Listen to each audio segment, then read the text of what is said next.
I'm done with you.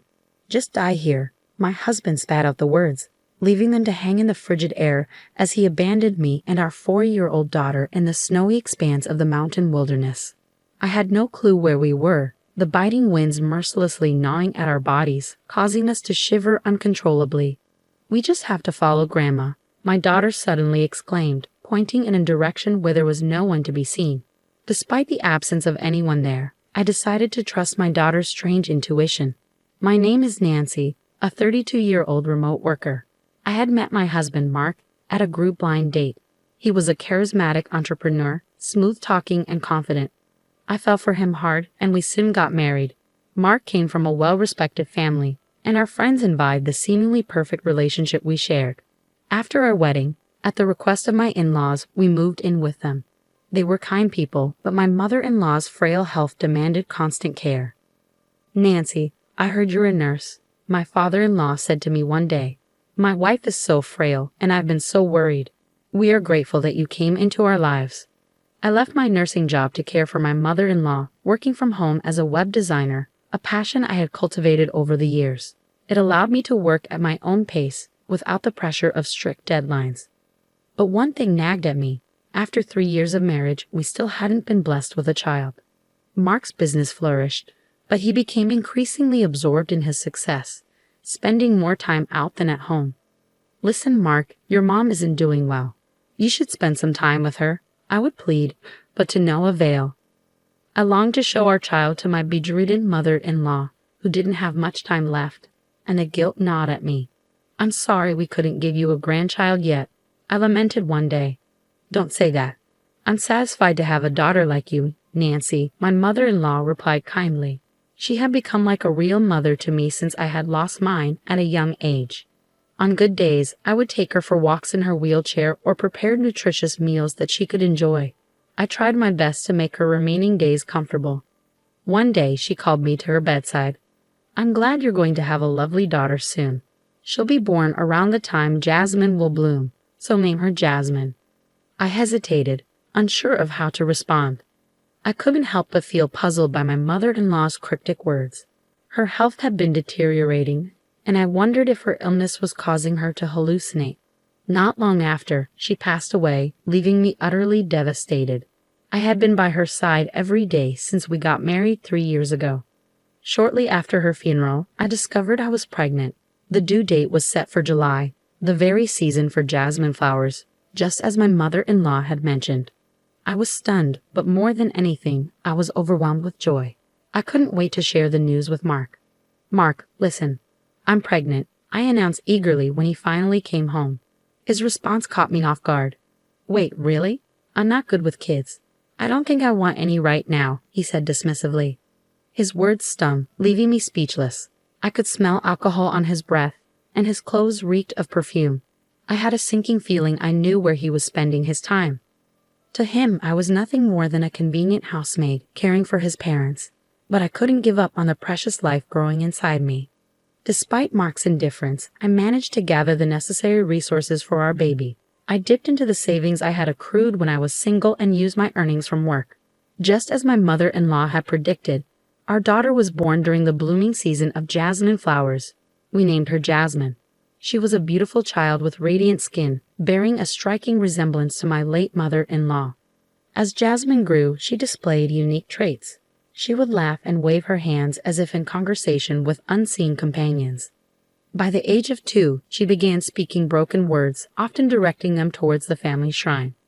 "Grandma, do you like Jasmine?" "Jasmine loves Grandma too," she would say, her innocent voice filled with affection. Even when I asked Jasmine who she was talking to, she would simply smile, leaving me both puzzled and awestruck by her mysterious interactions. When Jasmine turned 3, I often caught her engaged in deep conversations with someone in the corner of our loft. "Hey, Jasmine, who are you talking to? And what about?" I would inquire, curious about her mysterious interactions. "Grandma said she will give me her bracelet from the drawer," Jasmine replied innocently. "Grandma did. She said she knitted them using the fabric of her favorite sundress." I asked, intrigued by her response. Intrigued, I opened my late mother-in-law's drawer, where I indeed found a hand-knitted bracelet. Watching Jasmine happily wear the bracelet, my father-in-law murmured nostalgically, "Ah, those were made from the sundress my wife loved to wear when she was young. She made them into bracelets. She was skilled at knitting." Surprisingly, it seemed that Jasmine could truly communicate with my deceased mother-in-law. However, fearing it might bring harm to her, I decided not to disclose this to anyone. Our days were peaceful, but the tranquility didn't last forever. Mark began to indulge himself, abandoning his work. His company teetered on the brink of collapse, and we could barely afford our living expenses. We relied on the money provided by my father-in-law and my earnings. Eventually, Mark had to swallow his pride and ask his father for financial help. Thanks to that, his company somehow managed to recover. But the question lingered. Would Mark, who continued to lead a carefree lifestyle, ever change? I couldn't shake off my skepticism when one day, Jasmine started saying something unsettling. "Daddy is planning to do something bad," she confided in me. "What do you mean?" I asked, my concern growing. "I don't know, but Grandma seems worried. She told me to be careful," Jasmine replied, her words sending a chill down my spine. I couldn't fully grasp the meaning behind her cryptic message, but it lingered in my mind. What kind of trouble could Mark be getting into? Was it related to his company, another woman, or money? I pondered these possibilities, but without any concrete evidence, I hesitated to confront him. To err on the side of caution, I began carrying a voice recorder and instructed Jasmine not to mention her conversations with her grandmother to her father. A vague feeling of unease gnawed at me. My suspicions deepened when I discovered numerous receipts from strip clubs and bars among Mark's belongings. Despite the financial struggles of his company and even after seeking help from his father, his habit of going out remained unchanged. Moreover, I stumbled upon a note that read, "Consult the gang about the plan." The mention of the gang left me uneasy and wondering about the extent of Mark's involvement. If what Jasmine said was true, and my mother-in-law had indeed been warning us, it could signify impending danger for me and Jasmine. The thought sent shivers down my spine, and for several weeks I remained on high alert. Yet nothing further transpired, and gradually my sense of caution receded as I resumed my daily routine. Then one day my husband, unusually upbeat, approached me.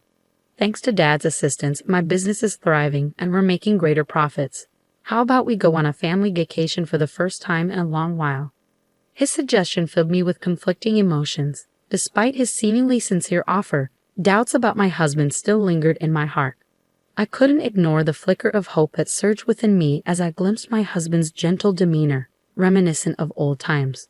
If my husband has genuinely changed his mind, this could be an opportunity to mend our relationship, I thought, entertaining the possibility. With that hopeful notion in mind, I agreed to the family trip. As I busied myself with preparations, the worry stemming from my daughter's unsettling words gradually faded, replaced by excitement for the long-awaited journey. On the day of the trip, I was taken aback by the sight of the rental car my husband had arranged. It was equipped with snow tread tires, instilling a slight unease within me. I couldn't shake the thought that we might be heading towards a snowy mountain. Yet, fearing that voicing my concerns might spoil the trip and dampen my husband's mood, I silently took my place in the back seat alongside our daughter. In hindsight, I realized I should have been more cautious. As we drove deeper into the mountains, supposedly towards the hot spring, my anxiety heightened. Then increasing snowfall and a deviation from the interstate onto an unfamiliar side road only fueled my apprehension. "Dear, this road seems unusual. Are you certain we're on the right route?" I questioned, my voice tinged with worry. My husband's silence only deepened my unease as he continued to drive, his expression grim and fixed ahead. Clutching my daughter tightly, I bit my lip, suppressing the rising sense of alarm. Then, abruptly, my husband brought the car to a halt on a desolate path devoid of any road markings. "You two are of no use to me anymore. Sleep quietly here," he declared, his tone chillingly detached as he dragged us out of the car. "Oh, I almost forgot. I'll be taking your phone with me," he added casually before swiftly snatching the device from my hand. "Wait, dear." I called out in vain, my heart pounding with fear and confusion. I screamed, but my husband ignored me. With a smirk, he started the car and drove away, leaving us behind in the falling snow. Lost in a thick forest, we were stranded with no idea of our whereabouts. Though my husband had confiscated my phone, I had secretly stashed a spare one in my backpack. Yet there was no signal, rendering it useless for calling for help. Since we had left the interstate, a sense of foreboding had gripped me, intensified by my daughter Jasmine's earlier words. Thankfully, both Jasmine and I were bundled in winter coats with our backpacks filled with provisions for emergencies. Despite my preparations, the biting cold winds cut through me, chilling me to the bone. I retrieved a disposable hand warmer from my backpack, using it to warm myself and calm Jasmine with a caramel candy. As the snowfall intensified, it became apparent that we were facing the prospect of being stranded alone in the wilderness.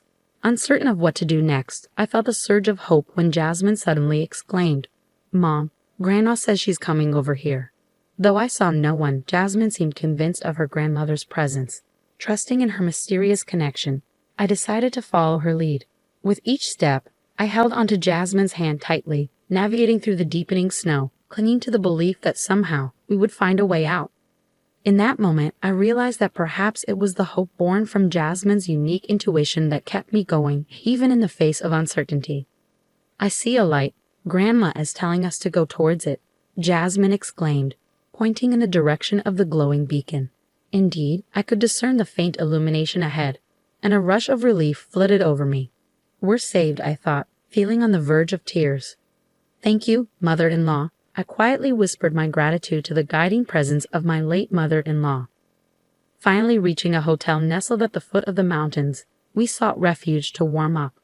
With extra cash stashed in my backpack, I knew we could afford to stay for a while. As we settled in, my thoughts turned to plotting my revenge against my husband. "Don't think I'll forgive you for this. I'm going to thoroughly investigate why you wanted us dead, so be prepared," I vowed silently, determined to uncover the truth behind his treachery. 5 days later, I reached out to my father-in-law. He was taken aback by my unexpected call, but his joy was palpable upon learning that Jasmine and I were safe. Hastening to our side, he arrived at the hotel to collect us. According to my father-in-law, my husband had been spreading a false narrative, claiming that Jasmine and I had tragically perished after falling into a snowy valley. I was utterly flabbergasted. To add to the shock, my husband had apparently told everyone that a search had been conducted but yielded no results. "It doesn't look like we'll be able to find them until spring," he had claimed, proceeding to arrange for our funeral preparations despite my father-in-law's pleas to wait. Adding to the bewildering turn of events, my father-in-law discreetly handed me something that unraveled a startling truth. Upon confronting my husband, I discovered that elaborate arrangements were underway for our funeral. Large portraits of Jasmine and me adorned the room, casting a surreal atmosphere over the scene. Then, as if defying the laws of reality, Jasmine and I appeared before everyone's eyes. The relatives assisting with the preparations were rendered speechless, some even stumbling to their knees in disbelief. How are you alive?" my husband stammered, his voice tinged with disbelief. "Unfortunately for you, we're alive and well," I retorted, my tone laced with bitterness. His feeble attempt to feign ignorance only fueled my resolve. "You thought we would die as you planned, didn't you?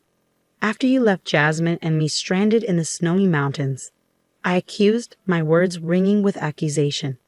The murmurs among the onlookers grew louder, fueled by the revelation that my husband had deceived them all.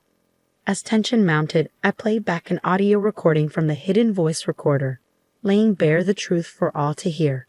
Mark's chilling words reverberated through the room. "I don't need you guys anymore. Just die here," he declared, causing a stir among the assembled guests. "He's lying. I never said that. She's making up lies." Mark attempted to silence me, but his trembling lips betrayed his facade of confidence. Determined to expose his deceit, I played a damning video from my phone. In the recording, Mark callously confessed, "As planned, I abandoned them in the snow-capped mountains with the life insurance money from my wife and daughter. My company can recover, and I can enjoy a luxurious lifestyle. Of course, I'll also repay the loan I took from your group with some extra, so please wait a little." Caught off guard, Mark hastily tried to halt the recording, but it was too late. The room erupted into whispers, with cold, scornful glances directed at him. "How did this get out? Who was it?" Mark demanded, his desperation palpable.